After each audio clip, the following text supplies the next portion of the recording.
अनुयायियों का प्रेरणा स्थान जो है और श्रद्धा स्थान जो है बोध गया विहार के लिए जिन्होंने जंग छेड़ी वो भंते मीनाचार्य जो भी नागपुर के बेजनबाग में मौजूद है और यहाँ पे धम्म दीक्षा समारोह में वो आए हुए मुख्य अतिथि के तौर पे। आइए सीधा उनसे जुड़ते और जानते हैं कि जो बोध गया की जो लड़ाई उन्होंने शुरू की है उसको पूरे भारत भर से है वो पूरा ही सहयोग मिलता है।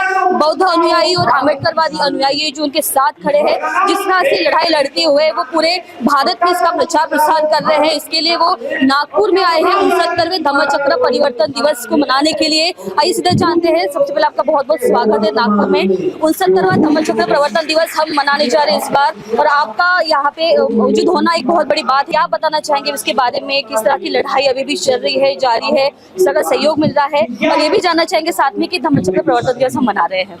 सबसे पहले आपके चैनल के माध्यम से संपूर्ण भारत और विश्व के बौद्ध और उपासकों को धम्मचक्र परिवर्तन दिवस की बहुत बहुत शुभकामनाएं, मंगल कामनाएं। ठीक।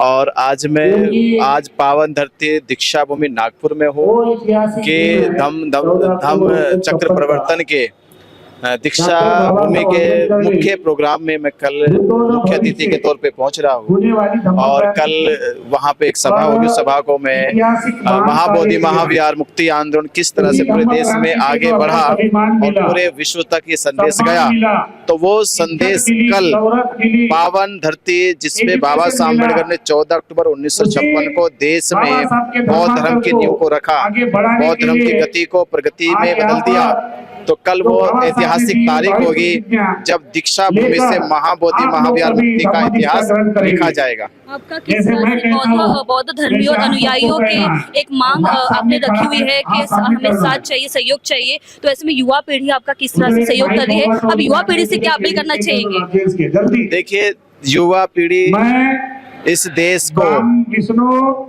सबसे बड़ा ये आज पूरे विश्व में मिला कि भारत की युवा पीढ़ी ने जब क्रांति करी है।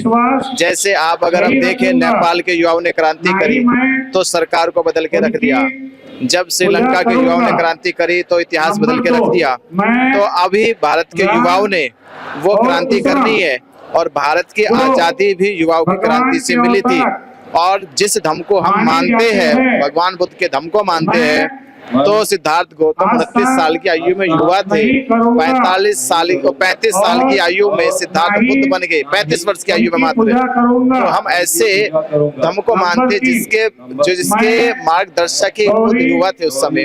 तो आज भारत के युवाओं को महाबोधि महाविहार मुक्त कराना है, और सम्राट अशोक के बेटा और बेटी भी युवा अवस्था में भिक्षु बन गए और श्रीलंका बर्मा जाके बौद्ध धर्म का प्रचार प्रसार किया। तो आज जरूरत है भारत में कि भारत के बौद्ध अम्बेडकरवादी बहुजन समाज की जो युवा पीढ़ी है, जिन्होंने राजनीति में परिवर्तन किया, सामाजिकता परिवर्तन किया, आज उन्हें बीटी एक्ट को रद्द कराने के लिए, महाबोधि महाविहार मुक्त कराने के लिए ये आंदोलन भी मजबूत करना चाहिए। एक अहम सवाल, आपका ज्यादा समय नहीं लोगी बनते, आपने जिस तरह से बौद्ध गया के लिए लड़ाई आपने शुरू की है, वो जंग अभी भी जारी है।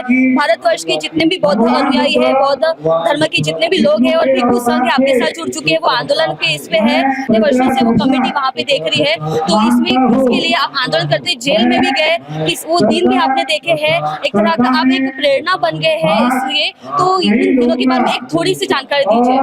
देखिए, जेल में जाना एक आंदोलन का हिस्सा है। प्रशासन चाहता था कि मैं उनकी धमकी से डर जाऊं या पंडों के कहने से मैं आंदोलन छोड़ दूं, तो जब मैं डरा नहीं, मैं उनके धमकाने से उन्होंने लालच प्रलोभन दिया, उसको मैंने कभी स्वीकार किया नहीं। तो आखिर में उन्होंने बुद्ध पूर्णिमा के अगले दिन फर्जी मुकदमे लगा के मुझे 68 दिन के लिए जेल भेज दिया। पर इसका मतलब ये नहीं कि मेरे हौसले टूट जाएंगे, बल्कि हौसले बुलंद हुए, और 17 अगस्त 2025 को दीक्षा भूमि से ही हमने संपूर्ण भारत में जन संवाद यात्रा निकाली।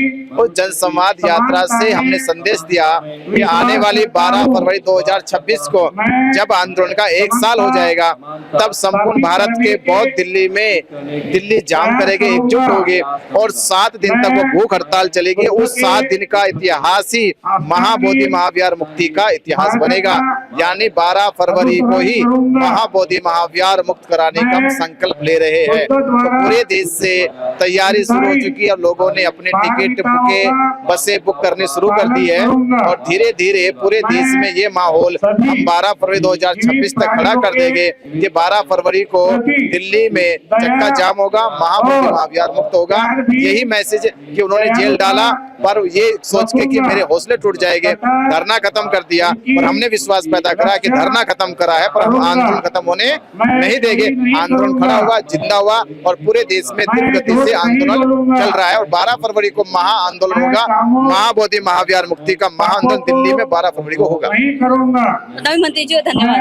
तो ये थे हमारे साथ में भंते वीणाचार्य जिन्होंने बोध गया में जो है बोध गया कमेटी के विरुद्ध जाके बोध गया जो है बौद्ध भिक्षु संघ के स्वाधीन होने के लिए बहुत ही बड़ी लड़ाई लड़ी है, जिसके लिए वो कार्यरत है और भारत में जहाँ जहाँ उनको लगता है वहाँ पे वो प्रचार और प्रसार कर रहे हैं। उनके साथ में हर जिले के हर राज्य के जो बौद्ध भिक्षु संघ और वहाँ के अनुयायी जो उनको भरपूर सहयोग कर रहे हैं। विधायक राजकुमार बडोले जी हमारे साथ अभी जुड़ चुके हैं। आइए उनसे सीधा जानते हैं कि आज जो धम्म दीक्षा का समारोह यहाँ पे बैजन बाग में मैदान में यहाँ पे हो रहा है उसमें वो अपना मुख्य स्थान यहाँ पे ग्रहण कर चुके हैं और काफी देर से यहाँ पे मौजूद है और पूरे समारोह का एक हिस्सा बनकर यहाँ पे वो सारी चीजें देख रहे हैं। सीधा जानते हैं कि आज के आयोजन के बारे में बताइए। 70वां हम धम्मचक्र प्रवर्तन दिवस मना रहे हैं और दीक्षा भूमि में काफी विवाद हो गया था, उस विवाद की बात नहीं करते हैं, लेकिन धम्म दीक्षा ग्रहण समारोह का आज यहाँ पे बहुत बड़ा भव्य पैमाने पर यहाँ पे आयोजन किया गया है। हमारे साथ भंते वीणाचार्य भी यहाँ पे जुड़ चुके हैं। आपका क्या मनोगत है, आप क्या बताना चाहेंगे? माननीय भदंत हर्षबोधी जी ने ये समारोह यहाँ पे आयोजित किया। पिछले 1 महीने से वो कार्यरत है और उस उपलक्ष्य में हम लोग भी यहाँ पे आए। उन्होंने मुझे बहुत आग्रह किया था। वैसे हमारे मुख्य न्यायाधीश मध्य प्रदेश उच्च न्यायालय के वो भी यहाँ पे आए हैं और भदंत वीणाचार्य जी भी यहाँ पे पधारे हुए। आदरणीय भदंत हर्षदीप जी और भीमसेना इन्होंने ये आयोजन किया और कई लोग अतिथि यहाँ पे आए हैं और एक अच्छा समारोह। मैं पिछले 2 घंटे से यहाँ पे हूँ। यहाँ पे कई गायकों ने बाबा साहब के ऊपर और तथागत भगवान बुद्ध के ऊपर बहुत सारे गीत यहाँ पे गाए और निश्चित ही मुझे लगता है ये समारोह एक अच्छा समारोह भदंत हर्षबोधी जी ने यहाँ पे आयोजित किया। हम लोग तो बस देखने के लिए और हम यहाँ पे सहभागी हुए और इसलिए हम लोग यहाँ पे आए। 69वें धम्मचक्र प्रवर्तन दिन के निमित्त में मेरे सभी भारत के सभी बौद्ध जनों को बहुत बहुत शुभेच्छाएं देता हूँ। और यहाँ पे जो आंदोलन शुरू है महाबोधि मुक्ति विहार का आंदोलन, निश्चित इस आंदोलन को सभी ने समर्थन देना चाहिए ऐसी अभिलाषा व्यक्त करता हूँ और इसी 69वें धम्मचक्र प्रवर्तन दिन के निमित्त बहुत बहुत शुभकामनाएं देता हूँ। तो आप देख रहे हैं नागपुर समय कैमरा पर्सन जोशी मानपुरे के साथ रिंकू पांतावने, बैजन बाग, नागपुर।